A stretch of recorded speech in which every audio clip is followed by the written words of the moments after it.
शेतकरी बंधूंनो नमस्कार.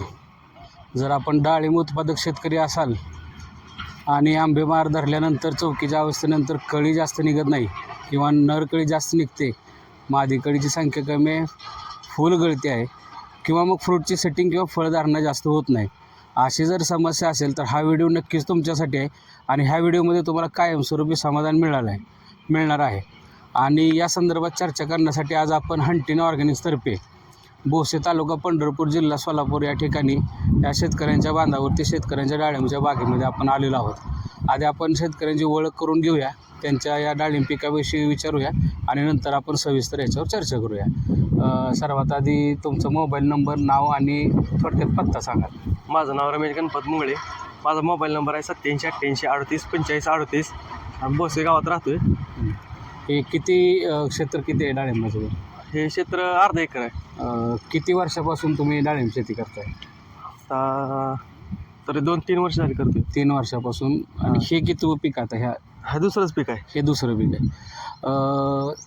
ज्यावेळेस आपलं परमनंट फार्मिंग सोल्युशन किंवा हंटिन ऑर्गॅनिकशी संपर्क साधला होता आणि ज्यावेळेस तुम्हाला आपण सजेशन दिलेलं होतं की बंपरचे तुम्ही कळीसाठी स्प्रे मारा, तर या बागेत तुम्ही कशा प्रकारे त्याची ट्रीटमेंट केली, थोडक्यात सविस्तर सांगा.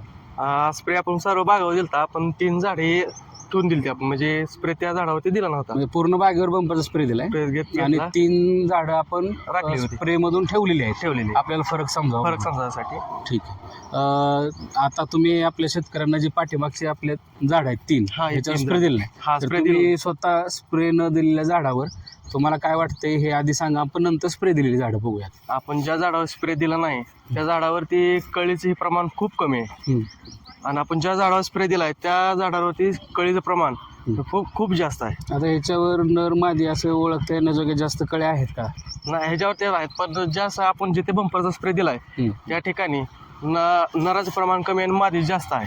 ठीक आहे. आता शेतकरी बंधूंनो, तुम्ही जे आत्ता झाड बघत आहात किंवा हे जे डाळिंबाचं झाड आहे याच्यावर आपण हंटिंगची ट्रीटमेंट किंवा बंपरचं सोल्युशन, बंपरचा स्प्रे दिलेला नाही. त्याच्यानंतर हे पण दुसरं झाड आहे की ज्याच्यावर बंपरचा आपला स्प्रे गेलेला नाही आहे. आणि तुम्ही प्रत्यक्ष बघताय की इथं खरंच कळीची संख्या कमी आहे. कळी आहे मात्र कळीची संख्या खूप कमी लागलेली आहे. आणि याच्यानंतर हे तिसरं झाड, आता 2 झाडं बघितली आपण, हे तिसरं झाड बघतोय की याच्यावरही कळीची संख्या ही कमी आहे. आणि आता तुम्ही स्वतः शेतकरी आम्हाला हे दाखवा की इथून पुढे जे स्प्रे झालेला आहे त्याच्यावर कसा फरक आहे बंपरचा. हा इथून पुढे या सर्व बागेवरती झालेला आहे स्प्रे. बघू शकता काय कळी. एक वेळ आपल्या शेतकरी बंधूंना सर्व हे जे झाड आहे ज्याच्यावर स्प्रे झाला आहे, खरं तर सर्वच बागेवर झालं आहे, एक कमीत कमी 4 ते 5 झाडं थोडीशी आपण फिरून बघूया, म्हणजे जे आपले शेतकरी व्हिडिओ बघतायत त्यांनाही योग्य प्रकारे समजून येईल रिझल्ट. या इकडे हे पहिलं झाड आहे, त्याच्यानंतर हे दुसरं आहे. कशा प्रकारे कळी आहे तुम्ही प्रत्यक्ष बघू शकता. कळींची संख्या आहे किंवा इव्हन याच्यामध्ये मादी कळी आहे, नरकळी आहे खूप आहे. आणि नरकळीचं प्रमाण हे पूर्णपणे कमी आहे. आणि ड्रॉपिंग ही एकही झालं नाही खाली बघू शकता. नाहीतर कळी बऱ्याच ठिकाणी कळीचं ड्रॉपिंग होतं जास्त. म्हणजे तुम्हाला कळीबरोबर दुसरा एक असा फरक जाणवलाय की कळीची ड्रॉपिंग नाही, फ्लावर ड्रॉपिंग जराही झालेली नाही आतापर्यंत, तुम्हाला ड्रॉपिंग दिसत नाही. रँडमली आपण कुठलेही एक झाड जे आपण बघावं त्या झाडावर कळी खूप चांगल्या प्रमाणात आहे. तुम्हाला जे सजेशन दिलेलं होतं की बंपर मारल्यानंतर कळीची संख्या चांगली राहील किंवा कळी गळणार नाही, आता फ्रूट सेटिंग आपल्याला इथून पुढे दिसेल, आपण व्हिडिओ बनवूया, तर तुम्ही या बाबतीत समाधानी आहात का? कसं वाटतं? समाधानी आहात ना? दुसऱ्या डाळिंब उत्पादक शेतकऱ्यांना काय सांगू इच्छित आहे की ज्यांना ही समस्या आहे?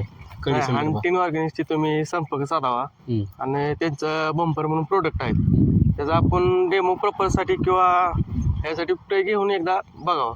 म्हणजे तुम्ही असं आव्हान करता की डेमो घेत असाल तर आपण डेमो देतोय, डेमो घेऊ शकताय किंवा डायरेक्ट आपण तुम्ही परचेस करून स्प्रे घेऊ शकता. हंटिन ऑर्गॅनिकचा आणखी तुम्ही कोणते प्रोडक्ट वापरताय? नॅनो सल्फ म्हणून आहे, नॅनो रिच म्हणून स्टिकर बी आहे, ते पण वापरले. पण नॅनो सल्फ जेव्हापासून मारले झाडावरती अशी काळोखी पूर्णपणे आहे, झाड असं म्हणजे कलर झाले झाडाला. शेतकरी बंधूंनो बघा, जसं की आता आपण बंपरचा रिझल्ट पाहिला, त्याच्यानंतर नॅनो सल्फेट सल्फर आणि पोटॅश कॉम्बिनेशन ते मारल्यानंतर शेतकऱ्यांचा असा अनुभव आहे की काळोखी चांगलेली आहे, झाडावर ग्रीनरी खूप चांगली दिसत आहे, पहिल्यापेक्षा वाढ चांगली दिसते. वाढ झाली. त्याच्यानंतर खालून जे आपण जमिनीतून सोडतो याच्यासाठी आपण सोडलो तुमचं सीड ग्रो प्लस प्लस पण आपण घेतलेलं आहे आणि पूर्ण बागेसाठी सोडलो. म्हणजे सीड ग्रो आणि एकंदरीत नॅनो सल्फचा परिणाम खूप चांगला तुम्हाला काळोखी दिसणे, कुठं फ्लावर ड्रॉप नाही, सेटिंग चांगले. एकंदरीत हंटिनचे प्रोडक्ट बद्दल तुम्हाला कसं वाटतंय? नाही, प्रोडक्ट छान आहेत, रिझल्ट बी छान आहे. शेतकरी बंधूंनो, शेतकरी आहेत रमेश मुंगळे, त्याच्यानंतर त्यांचे वडील गणपत मुंगळे पण आपल्यासोबत आहेत. तुम्हाला कसं वाटते आपले प्रोडक्ट किंवा जे आम्ही शेतकऱ्यांना समाधानकारक रिझल्ट काढून दाखवतोय स्वतः, तर तुम्ही काय सांगू? चांगला आहे. शेतकऱ्यांनी काय करायला पाहिजे? आता ह्यांच्याच मागे जावं लागणार आहे. आता आडगटाने काय आहे? बरोबर आहे, म्हणजे जे तुम्हाला नवीन गोष्ट चांगली दिसते त्यांच्या मागे जाण्यास हरकत नाही. शेतकरी बंधूंनो, खूप चांगलं मार्गदर्शन आपल्याला शेतकऱ्यांनी केलेलं आहे. हंटिन ऑर्गॅनिकच्या परमनंट फार्मिंग सोल्युशन मोडलिमी ऑफिसला आपण जे डाळिंब उत्पादक शेतकरी या समस्येने ग्रस्त आहेत, मुळ्यासंदर्भात असू द्यात, नेमॅटोडच्या असू द्यात किंवा फुलगळतीचे असू द्यात, सेटिंगच्या असू द्यात किंवा मग ग्रीनरी नाही आहे, काळोखपणा नाही आहे, कुठल्याही डाळिंबाची समस्या असेल तर एक वेळ अवश्य भेट द्या, संपर्क करा, आम्ही तुमच्याजवळ येऊ आणि तुम्हाला एक जो पाहिजे तसा रिझल्ट काढून आपण दाखवूया. आपण जो वेळ दिला, तुम्ही आमचा व्हिडिओ बघत आहात आणि शेतकऱ्यांनी जे मार्गदर्शन केलं आहे याच्याबद्दल मी हंटिन ऑर्गॅनिक्स किंवा हंटिनच्या पूर्ण टीमतर्फे आपल्या सर्वांचा आभार मानतो. धन्यवाद.